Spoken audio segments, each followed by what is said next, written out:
Morning. Ayan. O, kain ka na. Ha? Kumakain na po. O, sige, busin.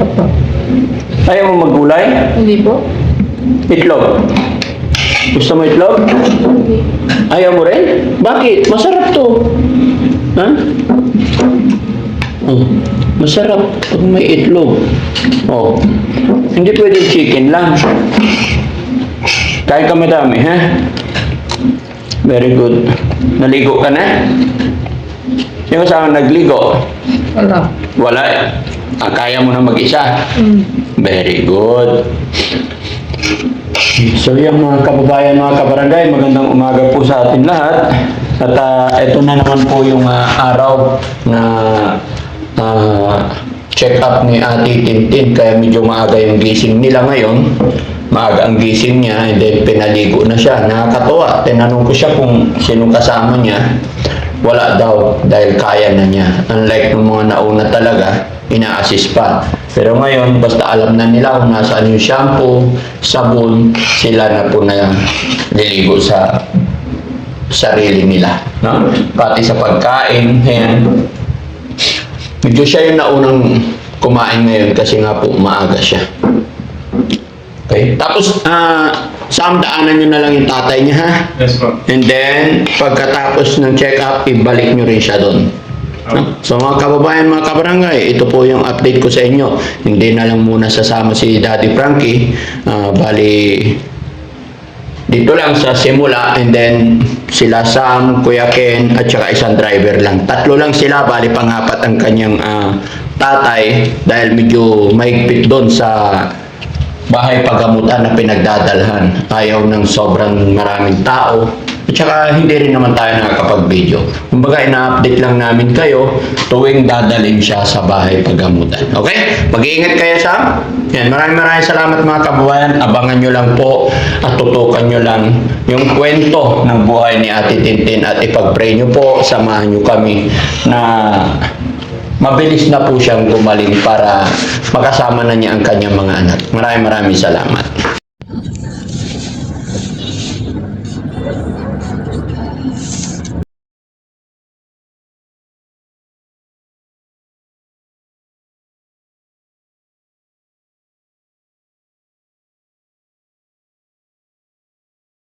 Opo.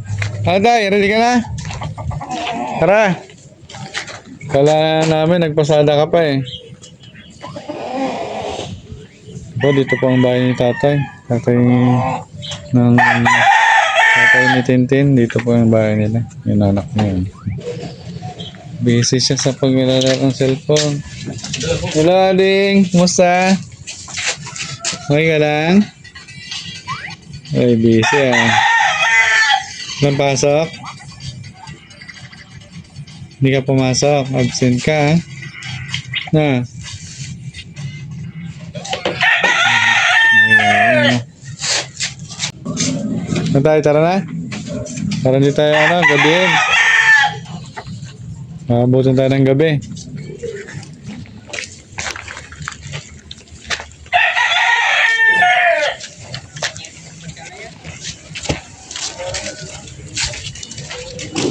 Ano ba yung sasakyan natin sa harapan? Okay.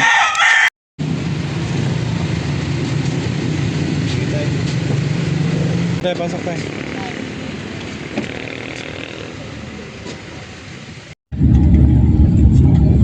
Basta na. Basta ka lang. Lang. Ka lang. Tatalo, pati wala mo taas. Ano yung stamina? Wala, okay. Pinatagawin sa bita. Kasi ka to. Ha? Isabit. Again? Oo na. Bilang pasok.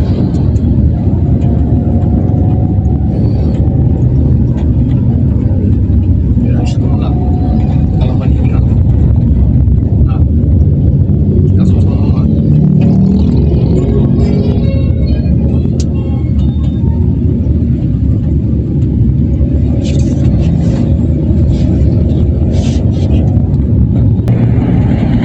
Yan, malapit na tayo.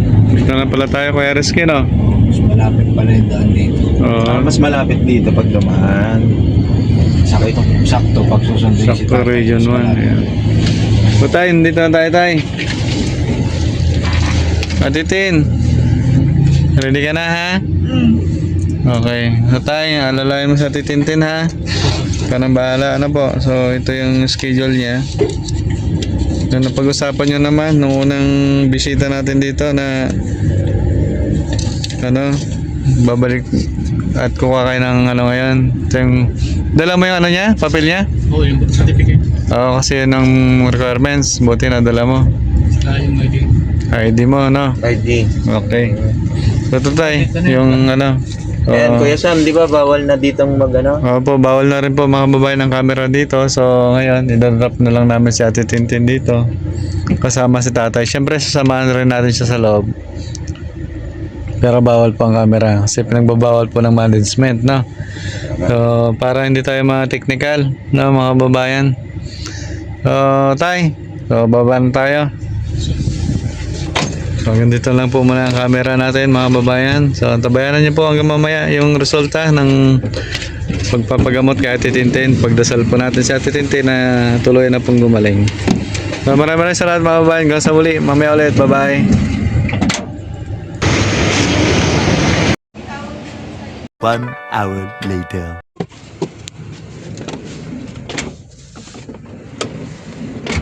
Alright. Tapos din, no? Siguro C15 naman. Ano nangyari po? Ako, interview. Ha? Wala namin. Kumusta ang interview tayo? Okay naman. Pag binigyan sa gamot. Ah, may gamot na siya. Okay, paano niya po ano yung inumin yan? Bago kumain. So, kumain niya na po. Tutunaw siya tapos inom siya ng tubig. Baka kumain po yan. Tapos, 3 beses? bis lang. Isang araw. Oo. So, umaga lang po. Ah, sa gabi lang. Bago matulog. Bago kumain. After kumain. Bago ba kumain tayo o pagkatapos kumain? Bago kumain, pagkatapos kumain. Pagkatapos. Oo. Ano pang sabi sa inyo ng doktor tayo? Babalik kami sa December 17. Ah, December 17 naman. Maaga din. Oo. Okay. Tapos, ano pang ginawa sa kanya? Ayun, interview. Mahabang interview. Ah, ba? Nasagot niya naman lahat po. Oo.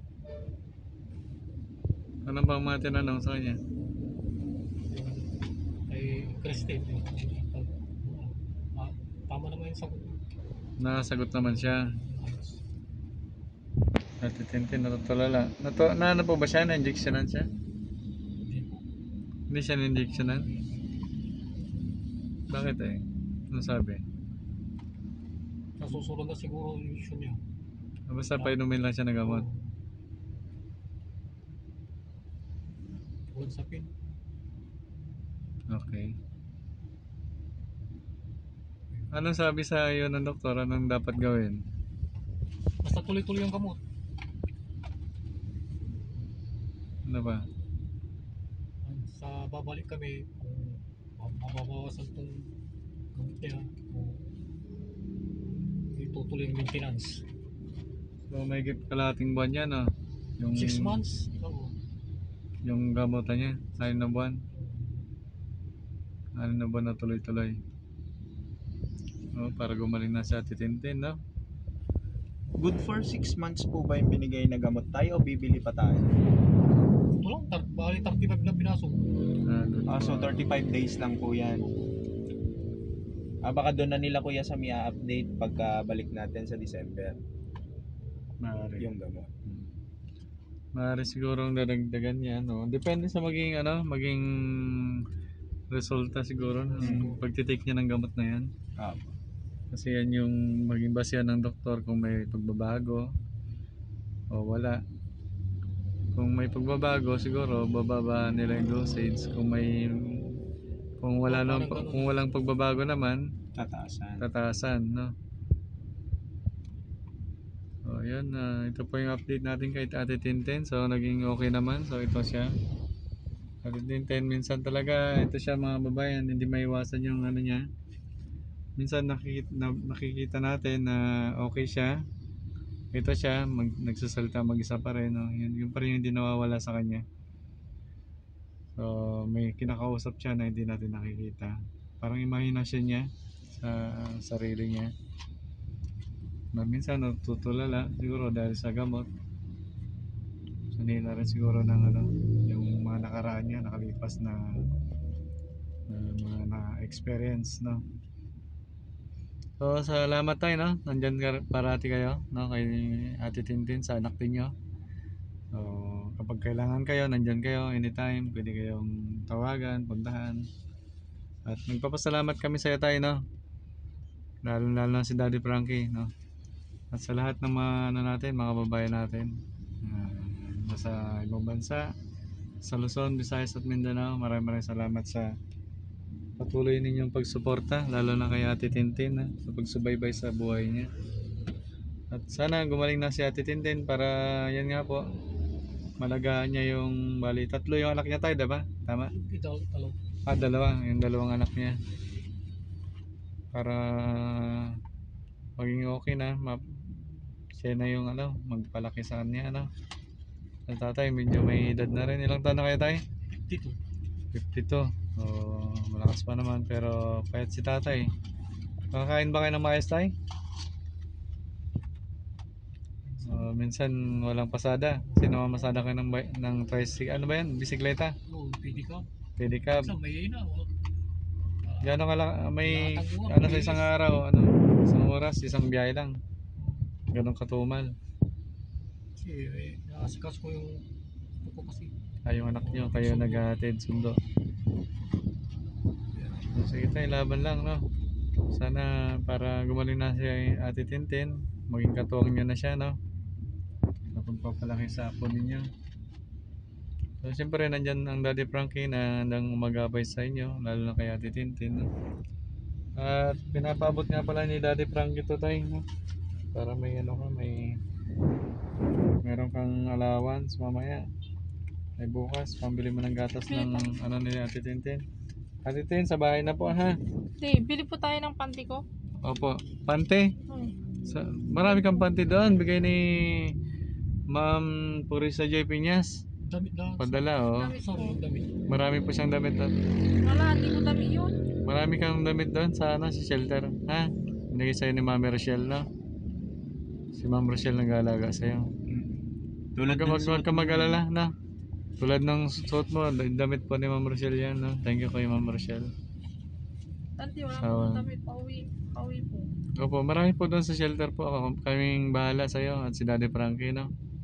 So tayo, ito tayo. Sa inyo po ito. No? Pinabibigay ni Daddy Frankie. No. Ano masabi mo tayo sa araw na to? At ano, napacheck up Salamat po ko kay Daddy Frankie at sa inyo po. Sir. Maraming salamat po. Opo, maraming salamat sa ating Panginoon to. So, huwag lagi natin kalimutan tayo, no? Lagi tayong magdasal, no? At laging